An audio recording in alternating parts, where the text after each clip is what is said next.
AP రాజకీయాలు మొత్తం కూడా పిఠాపురం నియోజకవర్గం చుట్టూనే తిరుగుతున్నాయి. జనసేన అధినేత పవన్ కళ్యాణ్ వచ్చే ఎన్నికల్లో తాను పిఠాపురం నియోజకవర్గం నుంచి పోటీ చేస్తానని ప్రకటించారు. దీంతో పిఠాపురం నియోజకవర్గం ఒక్కసారిగా హాట్ టాపిక్ గా మారింది. కాపులు అధిక సంఖ్యలో ఉండటం వల్లే పవన్ కళ్యాణ్ పిఠాపురాన్ని ఎంచుకున్నారని తెలుస్తోంది. దాదాపు 70,000కు పైగానే కాపు ఓటర్లు నియోజకవర్గంలో ఉండటంతో పవన్ అక్కడి నుంచి పోటీ చేయడానికి సిద్ధమవుతున్నారు. ఈ నియోజకవర్గమే తనకు అనువైనదిగా పవన్ భావిస్తున్నారు. పవన్ ఇటీవల తన ప్రసంగంలో మాట్లాడుతూ పిఠాపురం కాబోయే ఎమ్మెల్యే తానే అని ప్రకటించుకున్నారు. దీంతో పిఠాపురంలో పవన్ గెలుపు నల్లేరుపై నడకే అని అంతా భావించారు. కానీ వాస్తవ పరిస్థితి మాత్రం దీనికి విరుద్ధంగా ఉన్నట్టు కనిపిస్తోంది. నియోజకవర్గంలో వైసీపీ బలంగా ఉంది.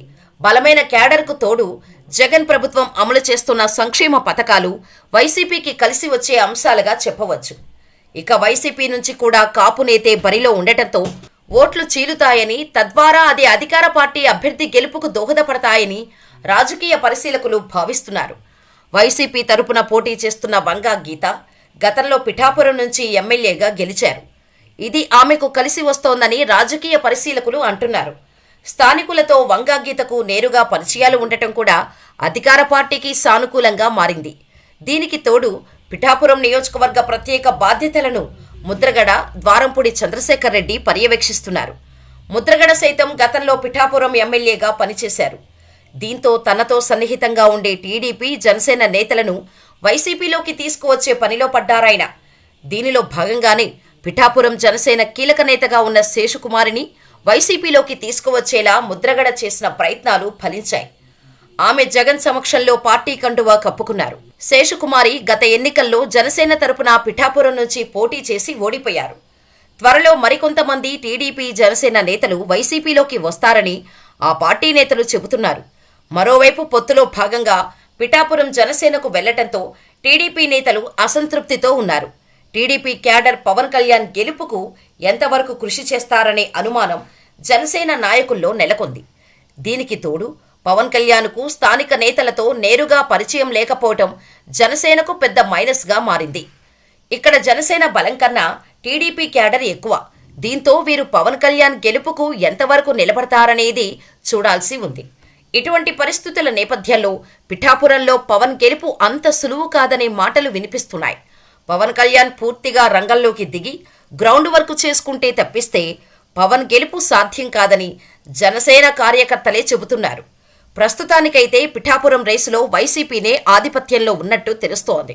ఇక ఇదిలా ఉంటే ప్రస్తుతం ఆంధ్రప్రదేశ్లో రాజకీయాలు వాడీవేడిగా సాగుతున్నాయి. త్వరలో ఎన్నికలు జరగబోతున్న నేపథ్యంలో అధికార ప్రతిపక్ష నేతలు ఎవరి వ్యూహాలతో వారు ప్రజల్లోకి వెళ్తున్నారు. ఎన్నికల్లో అధికార పార్టీ ఒంటరిగా పోటీ చేస్తుండగా ప్రతిపక్ష పార్టీలు టీడీపీ, జనసేన, బీజేపీ కూటమిగా పోటీ చేస్తున్న విషయం తెలిసిందే. ఇప్పటికే వైఎస్ఆర్సీపీ పోటీ చేస్తున్న అభ్యర్థుల పేర్లు విడుదల చేసింది.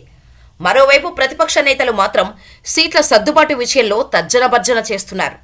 ఇదే సమయంలో నటుడు, జనసేన నేత నాగబాబు చేసిన ఓ ట్వీట్ నెట్టింట వైరల్గా మారింది. నాగబాబు ట్వీట్ ఆంతర్యం ఏంటా అని ఏపీలో చర్చలు మొదలయ్యాయి. ఇక వివరాల్లోకి వెళితే ప్రముఖ నటుడు, జనసేన నేత నాగబాబు సోషల్ మీడియాలో ఎప్పుడూ యాక్టివ్గా ఉంటారు. ఇండస్ట్రీ అయినా రాజకీయాలైనా ఆయన చేసే ట్వీట్స్ ఎప్పుడూ వివాదాస్పదమవుతుంటాయి. తాజాగా నాగబాబు ఎక్స్ వేదికగా మరో ఆసక్తికర ట్వీట్ చేశారు.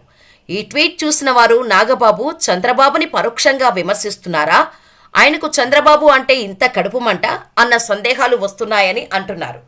వయసు ఎక్కువ, పెద్దవాడు అని ప్రతి వెధవను గౌరవించనక్కర్లేదు, ఎందుకంటే వెధవలు కూడా పెద్దవాళ్ళు అవుతారు అంటూ చైనీస్ తత్వవేత్త కన్ఫ్యూషియస్ కోటును షేర్ చేశారు. అయితే చంద్రబాబు పలు నియోజకవర్గాల్లో జనసేన అభ్యర్థులను ఎంపిక చేస్తున్నారని ఆరోపిస్తూ ఇటీవల జనసేన కార్యకర్తలు పెద్ద ఆందోళన చేపడుతున్న విషయం తెలిసిందే. ఈ క్రమంలోనే నాగబాబు జనసైనికుల బాధను అర్థం చేసుకుని ఈ పోస్టు చేసినట్టు కొందరు భావిస్తున్నారు.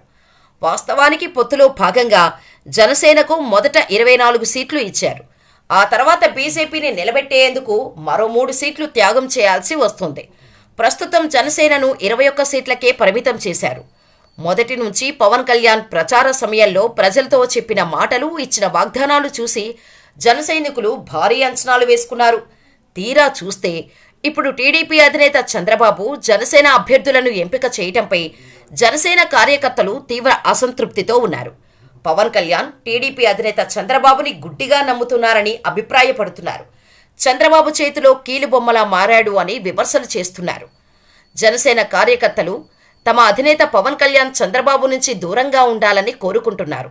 సీట్ల పంపకం, పార్టీ నేతలకు టికెట్లు ఇవ్వడంలో చంద్రబాబు నాయుడు తన తమ్ముడికి ప్రభావితం చేస్తున్నారని నాగబాబు అభిప్రాయపడ్డారు. ఇది మనసులో పెట్టుకొని నాగబాబు పవన్ కళ్యాణ్ దృష్టికి తీసుకువెళ్లాలనే ఉద్దేశంతో సోషల్ మీడియా వేదికగా ఈ సందేశాన్ని ఇచ్చేందుకు ప్రయత్నించి ఉంటారని వార్తలు వస్తున్నాయి. ఇదిలా ఉంటే ఈ పోస్టుపై టీడీపీ కార్యకర్తలు భగ్గుమంటున్నారు. నాగబాబు కావాలనే చంద్రబాబుని టార్గెట్ చేశారనే విషయం పవన్ కళ్యాణ్ దృష్టికి తీసుకువెళ్తామని అంటున్నారు. మరి ఈ విషయంపై నాగబాబు ఎలా స్పందిస్తారో చూడాలి.